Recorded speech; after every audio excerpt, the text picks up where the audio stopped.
Hello అండి, నేను మీ doctor Anusha Reddy, fertility expert, 49 fertility centre, Warangal branch. ఈరోజు మనం మీ వీడియోలో చాలా కామన్ టాపిక్ పీసీఓడి గురించి మాట్లాడుకుందాం. యూజువల్గా మనకు ఒక 10 మంది పిల్లలు అవ్వట్లేదు అని వస్తే చాలా మటుకి అంటే 5 నుంచి 6 మటుకి పీసీఓడి ప్రాబ్లం చూడటం అనేది చాలా సహజంగా చూస్తుంటాం. ఈ పీసీఓడి వాళ్ళలో చాలా డౌట్స్ ఉంటాయి, చాలా మిత్స్ ఉంటాయి. పీసీఓడి ఉంటే ఖచ్చితంగా ప్రెగ్నెన్సీ న్యాచురల్గా రాదా మేడం? పీసీఓడి ఉంటే పీరియడ్స్ ఇర్రెగ్యులర్గా వస్తాయా? పీసీఓడి ట్రీట్మెంట్ పీరియడ్స్ రెగ్యులరైజ్ అవ్వడానికి ట్రీట్మెంట్ తీసుకున్న తర్వాతే ప్రెగ్నెన్సీ ప్లాన్ చేసుకోవాలా? ఖచ్చితంగా లాప్రోస్కోపీ చేసి పీసీఓడిని బ్లాస్ట్ చేసుకున్న తర్వాతే ట్రీట్మెంట్స్ తీసుకోవాలా? ఒక్కసారి పీసీఓడికి ట్రీట్మెంట్ తీసుకున్న తర్వాత అది మళ్ళీ మళ్ళీ రాదా?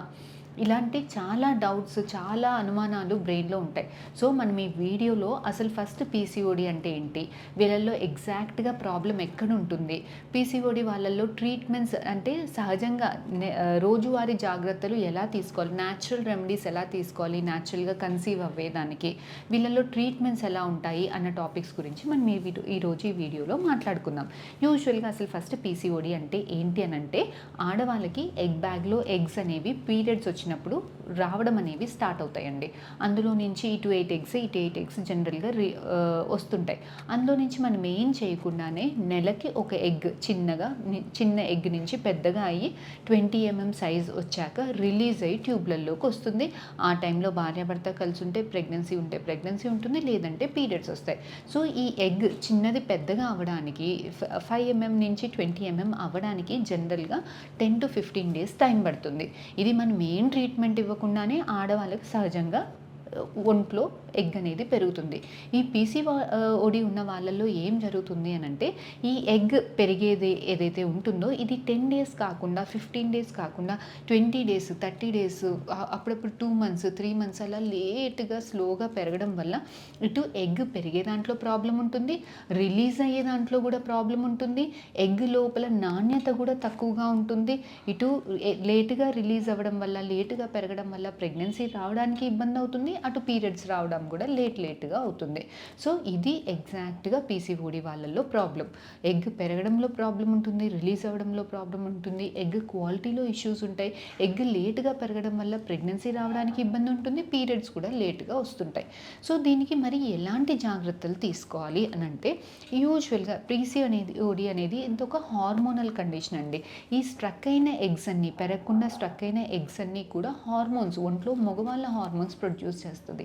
ఈ మగవాళ్ళ హార్మోన్స్ వల్ల మనకి పింపుల్స్ రావడము, ముఖం మీద అన్వాంటెడ్ హెయిర్ రావడము, మెడ దగ్గర నల్లగా అవడము, పొట్ట భాగంలో లావు అవ్వడము, ఇలాంటివన్నీ గమనిస్తుంటాం.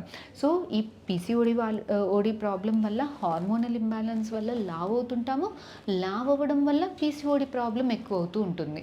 సో ఇదొక విషియస్ సైకిల్ లాంటిది. పీసీఓడి వల్ల లావు అవుతుంటాం, లావు అవ్వడం వల్ల పీసీఓడి అనేది ఎక్కువ అవుతుంటుంది. సో దీన్ని బ్రేక్ చేయాలి అని అంటే మనం లావు అవ్వడం కంట్రోల్ చేసుకోవాల్సింది ఉంటుంది. పీసీఓడి వాళ్ళల్లో జనరల్గా అంత ఈజీ కాదండి వెయిట్ లాస్ అవ్వడం, but still you have to try. ఎలాంటి జాగ్రత్తలు తీసుకోవాలి అంటే, యూజువల్గా ఫ్యాన్సీ ఫర్టిలిటీ డైట్స్ ఫాలో అవ్వాలి అని అయితే నేను చెప్పను, కానీ జంక్ ఫుడ్ అవాయిడ్ చేయండి. క్యాలరీ రిచ్ డైట్ అంటే కూల్ డ్రింక్స్, బయట దొరికే ఫాస్ట్ ఫుడ్స్, బర్గర్స్, కేక్స్ కానీ, కార్బోహైడ్రేట్ రిచ్ డైట్ ఇలాంటి చిప్స్ కానీ, అన్నము, రైస్ కానీ ఇలాంటివన్నీ అవాయిడ్ చేయండి.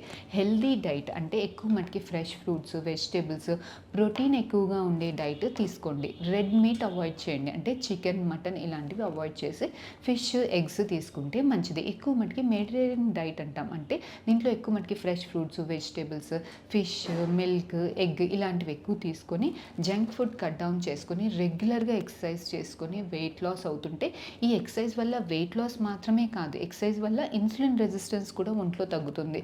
సో ఈ ఇన్సులిన్ రెసిస్టెన్స్ తగ్గడం వల్ల మీకు పీసీఓడి ప్రాబ్లం కూడా తగ్గుతుంది.